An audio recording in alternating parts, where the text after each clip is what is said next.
안녕하십니까. 9장 데이터 링크 프로토콜에 대해서 강의하도록 하겠습니다. 오늘의 학습할 내용은 데이터 링크 프로토콜의 분류와 BSC, HDL, HDLC, PPP 이렇게 네 가지입니다. 데이터 링크 프로토콜의 분류를 보시면은 회선 제어, 흐름 제어, 오류 제어 등의 기능을 실현하기 위해 규칙을 포함합니다. 전송 제어 프로토콜이라고도 하고, 데이터 링크 프로토콜이 이제 두 가지, 비동기식 프로토콜과 동기식 프로토콜 두 가지로 나뉘어져 있고, 비동기식 프로토콜에는 X 모뎀, Y 모뎀, Z 모뎀, 블라스트하고 커밋이 있습니다.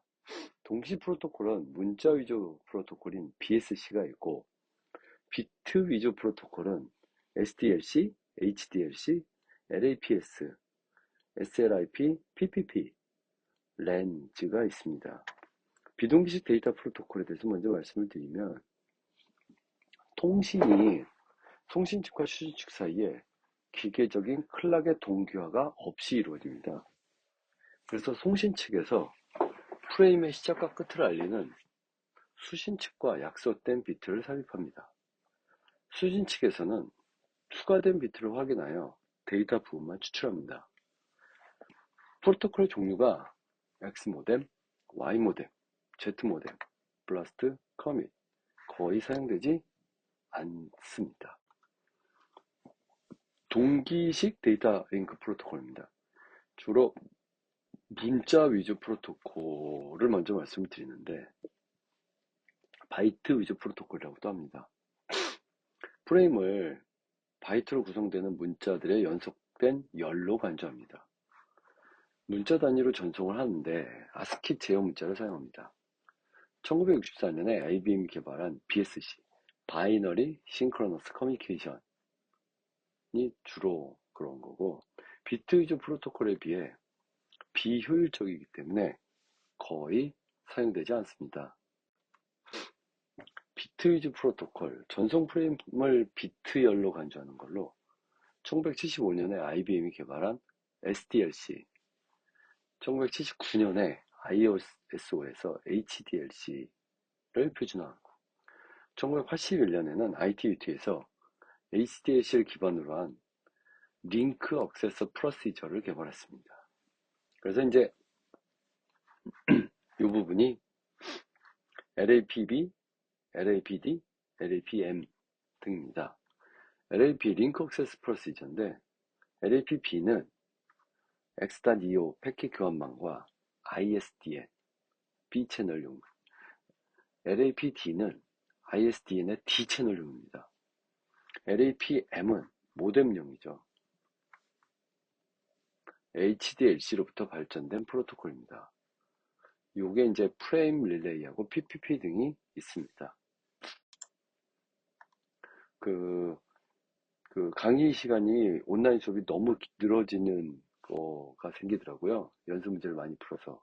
그래서 이제 이번 강의서부터는 온라인 수업은 연습 문제는 생략하고 수업 시간에만 다루도록 하겠습니다. BSC는 1964년에 IBM에서 개발한 문자 위주 프로토콜입니다. 점대전과 다중점 모두를 지원하고, 정지대기, ARQ 흐름 제어하고 오류 제어를 사용하는 반이중 전송을 지원합니다. 전 이중 전송과 연속전 ARQ는 지원하지 않습니다. BSC 플레임 구조를 보면 싱크 동기 문자인데, SYN 두 개 이상의 싱크를 시작하고, 송수신 간의 문자 동기를 맞추기 위해 사용되는 전송 제어 문자, 이제 수신 장치의 새로운 프레임의 도착을 알립니다. SOH, 스타트 오브 헤더의 시작이고, 헤더에는 송수신 장치의 주소, 프레임 식별 번호 등 같은 제어 정보를 줍습니다. STX는 스타트 오브 텍스트 본문의 시작을 알리는 곳입니다. 여기서 데이터가 이 다음에 실제 데이터 본문이 들어가고, 그 다음에 ETX라고 end of text 본문의 끝입니다. 그 다음에 BCC, 블락 체크 카운터라고 하죠. 오류 제어용으로 1바이트에 LRC 또는 2바이트에 CRC를 구성합니다. BSC의 전송 제어 문자들은 전송 블락의 형식과 프레임들의 크기를 결정하고 스테이션 간의 대화, 반이중 통칭의 프레임을 교환하기 위해 사용합니다. 투명 모드 제어, 사용자 데이터 투명성을 보장합니다. 그래서 이제 여기서 보면은 DLE가 있고 그 다음에 ACK, NAK가 있습니다. 데이터 투명성은 어떤 비트들의 조합도 제어 정보와 혼동되지 않도록 데이터로 전송이 가능해야 함을 의미합니다.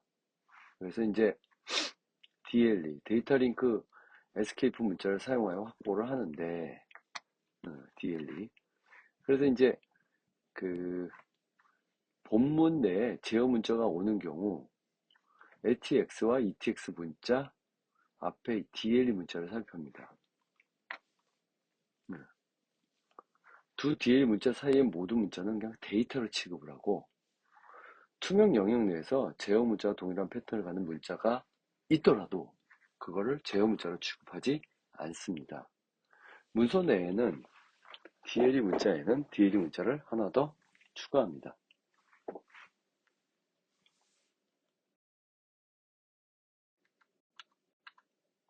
HDLC인데 1979년에 SDLC를 기반으로 ISO에서 표준화한 비트 위주의 프로토콜입니다. 점대점, 다중점, 하프 두플렉스나 퓨얼 두플렉스를 모두를 지원합니다. 흐름 제어, 슬라이딩 윈도우 방식을 사용합니다. 오류 제어, 곱백엔 ARQ와 선택적인 ARQ 방식을 사용합니다. HDLC를 구성하는 통신국, 주국, 이제 1차국이죠. 링크의 모든 제어권을 갖는 장치고 보조국들에게 명령을 보냅니다. 보조국은 2차국인데 주국을 제어를 받고 주국의 명령을 따라 주국에서 응답을 보내는 스테이션, 주국은 명령을 발생시키고 보조국은 응답을 만들어냅니다. 복합국, 조합국이라도 하는데 명령과 응답을 모두 발생할 수 있습니다. 서로 대등, 연결된 대등 장치 중 하나입니다. 상황에 따라 주국 또는 보조국으로 동작을 합니다. HDLC의 세 가지 구성을 보면 불균형 구성, 주정 구성이죠. 대칭 구성, 하나의 물리적 스테이션이 두 개의 논리적 스테이션을 구성합니다. 균형 구성, 점대점 연결해서 두 스테이션이 모두 복합국인 경우에 사용합니다. 불균형 구성이죠. 대칭 구성입니다. 주국, 보조국, 주국, 보조국. 그 다음에 균형 구성, 복합국하고 복합국끼리. HDLC 동작 모드, 누가 링크를 제어할 것인가? NRM, ARM, ABM 세 가지 방법이 있습니다. 그래서 이제 NRM은 노멀 리스폰스 모드라고 해서 정규 응답 모드입니다.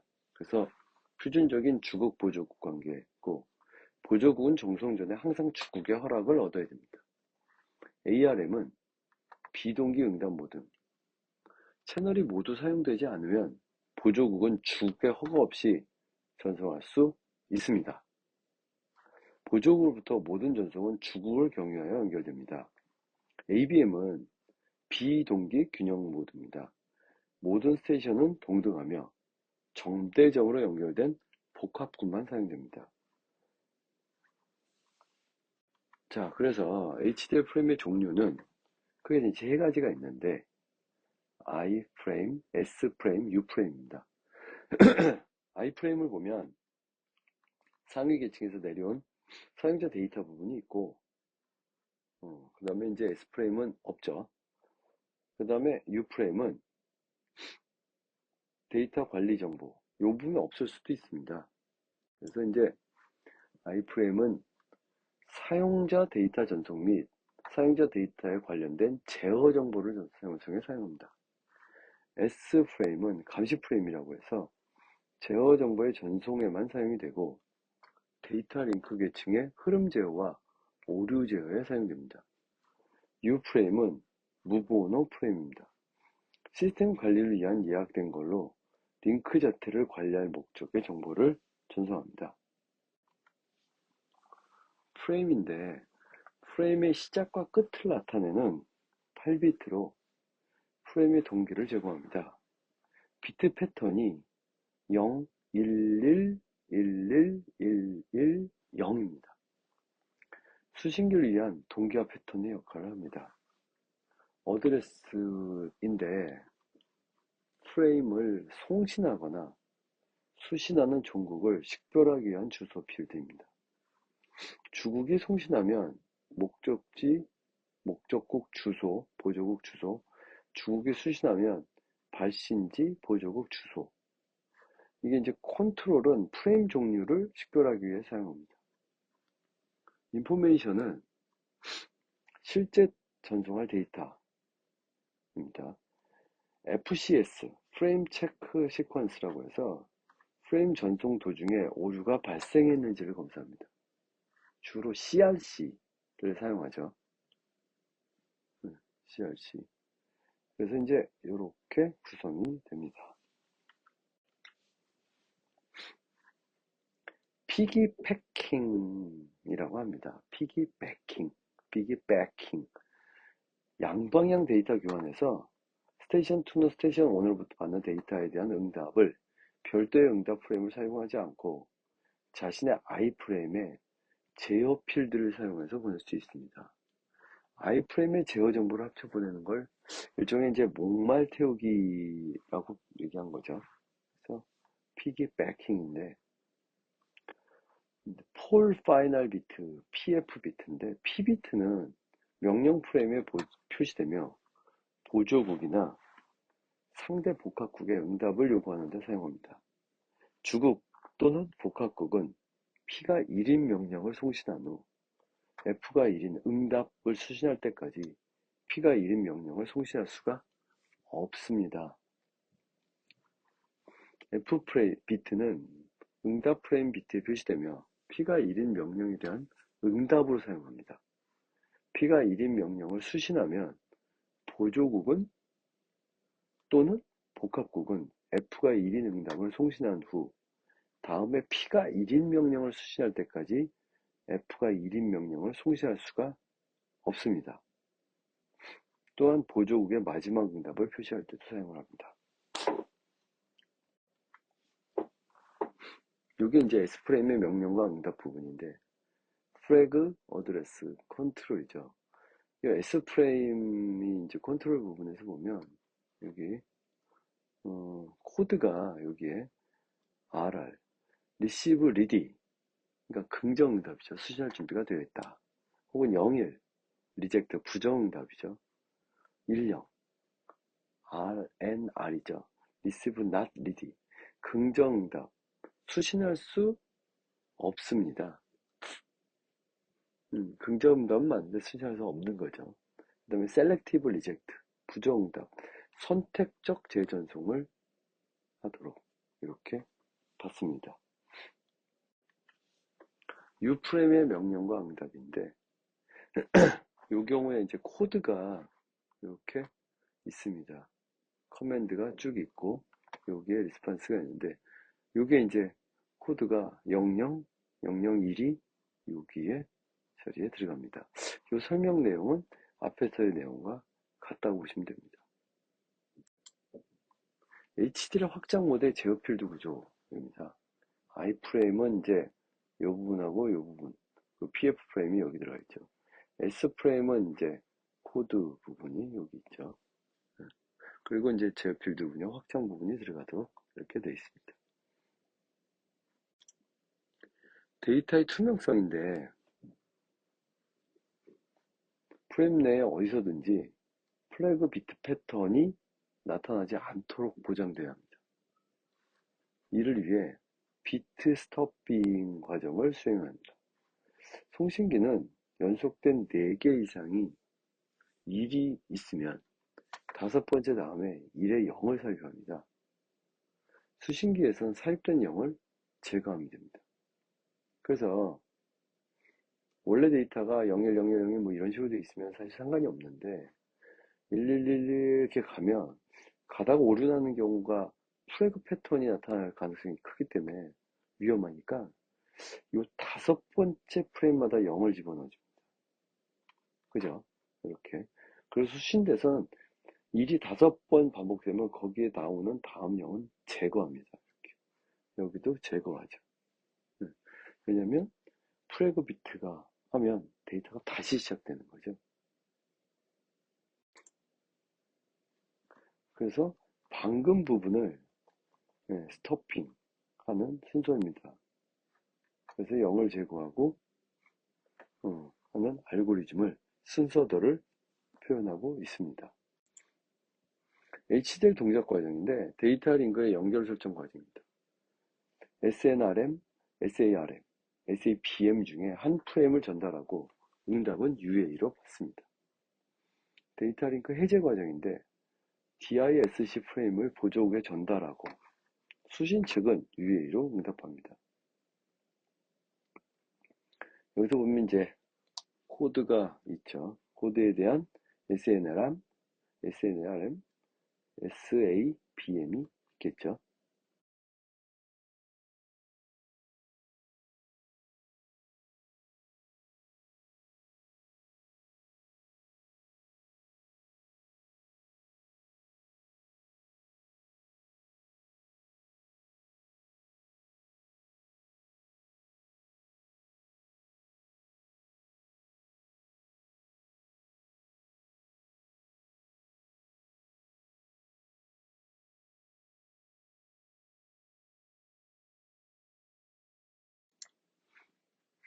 RNR을 이용한 흐름 제어인데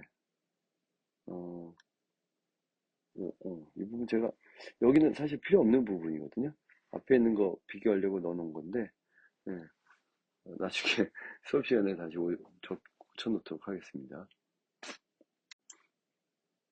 여기는 REJ를 이용한 오류 제어인데 i프레임에 오류가 발생하면 REJ 명령이나 타임아웃을 이용하여 오류를 복구할 수가 있습니다.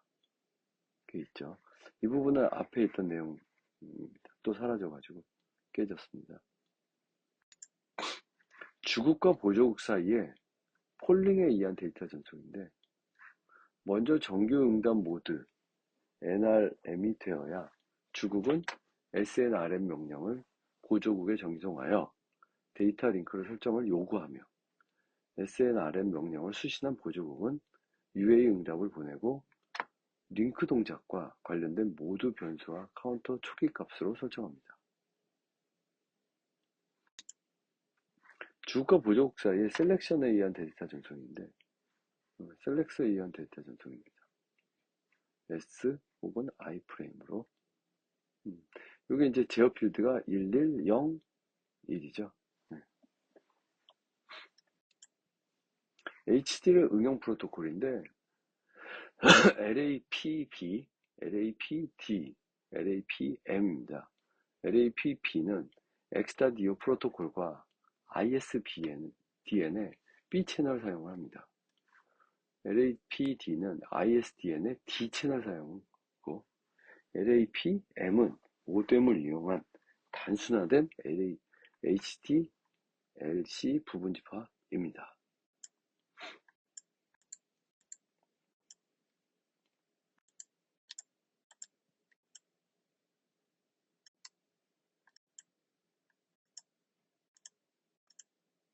자, 마지막으로 이제 PPP에 대해서 하겠습니다. 가정에 있는 컴퓨터를 전화선이나 케이블을 이용하면 인터넷 접속하기 위해서 점대점 프로토콜이 필요합니다. 대표적인 점대점 링크 프로토콜이 SLIP, IP만을 지원을 하고 PPP, SLIP의 단점을 보완해서 IETF에서 개발을 했습니다. 포인트 투 포인트 프로토콜인데 전화선을 이용한 인터넷 접속에 널리 사용됩니다. 비동기식 또는 동기식 모두 지원하고 데이터 링크 계층 프로토콜입니다. 오류 검출, 데이터 압축, 사용자 인증 기능도 제공하고 오류 복구를 위한 재전송과 흐름 지원은 제공하지 않습니다. PPP 프레임 구조를 보면 플래그가 있죠. 플래그. HDL 같이 0, 11, 11, 11, 0 사용합니다. 어드레스는 점대점 연결이므로 의미가 없습니다. HDLC의 브로드캐스트 주소인 11, 11, 11, 12를 사용합니다. 컨트롤은 00000011입니다. 순서 번호를 사용하지 않으므로 흐름 제어나 오류 제어를 수행하지 않습니다. 프로토콜인데 페이로드 필드에 포함된 정보의 프로토콜 종류를 나타냅니다. 그래서 LCP, PAP, CHAP, 그 다음에 NCP, IP 데이터. 페이로드는 최대 1500바이트를 갖는 사용자 데이터. FCS는 프레임 체크 시퀀스입니다. 2바이트 또는 4바이트의 CRC가 됩니다. 요게 이제 바이트 스토핑인데 ESC 문자인 그 16주소 7D를 사용해서 바이트 스토핑을 수행합니다. 프레임을 제외한 프레임 내부에 0, 11, 11, 11, 0이 나타나면 이거를 요걸로 제어를 합니다. 이렇게 대치해서 전송합니다. 예를 들면 0, 1 있죠. 그럼 어떻게 돼요? 이 앞자리에 요 부분에 2를 넣어서 해주면 exclusion OR을 해주면 5, 2가 되죠. 네. 그래서 받는 쪽에 수신 쪽에는 요 데이터가 들어오면 다시 여기다가 2를 넣어서 7, 2로 복구를 합니다. 프레그를 제외한 프레임에 ESC 문자인 0, 11, 11, 1, 01이 있으면 이것도 7D를 5D로 대치해서 쓰면 이걸로 대치돼서 전송입니다. 예를 들면 이런 말이죠. 7D 그러면 여기 익스크루시브 하면 5D가 되죠. 5D를 다시 7D로 복구합니다. 수신 쪽에서 20보다 작은 값은 무조건 바이팅 스토핑을 수행합니다. 이것은 모뎀의 직렬 드라이버가 20보다 작은 값을 아스키 제어 문자로 인식하는 것을 방지합니다. PPP 처리 과정과 프로토콜인데 PPP에서는 LCP, AP, NCP 세 가지 프로토콜이 있습니다. 이렇게. 그래서 이제 리퀘스트를 보내면 ACQ를 하고 인증이죠. 인증 리퀘스트, 컨피규레이션 리퀘스트, 패킷을 보내도록 이렇게 합니다. 여기서 보면 링크 설정, 인증, 데이터 설정, 패킷 송수진, 네트워크 해제, 링크 해제를 하게 됩니다. 링크 제어 프로토콜인데 두 기기 간의 링크의 설정, 유지, 구성, 해제를 담당합니다. 이 부분이 이제 페이로드 부분이고 패킷 유형이 이렇게 있습니다. 인증 프로토콜은 연결 후에 사용자 인증 절차를 수행하는 걸로 PAP죠. 패스워드를 전달해서 인증을 획득하는 방식입니다. 페이로드 부분에 이렇게 보면 ID, 네임, 패스워드가 가게 되죠. 그 CHAP, 이거는 PAP보다 높은 보안을 제공하는 거고 패스워드가 전송로사에 노출되지 않도록 더 안전하게 이렇게 만드는 방식이죠. 여기서 보면은 이렇게 가변, 체인지, 밸류를 집어넣습니다. 네트워크 제어 프로토콜인데 링크가 설정되면 인증이 완료된 다음 상위 계층에서 오는 데이터를 PPP 프레임으로 캡슐하여 전송하는 방법입니다. 자, 이번 강의는 여기까지 하도록 하겠습니다. 감사합니다.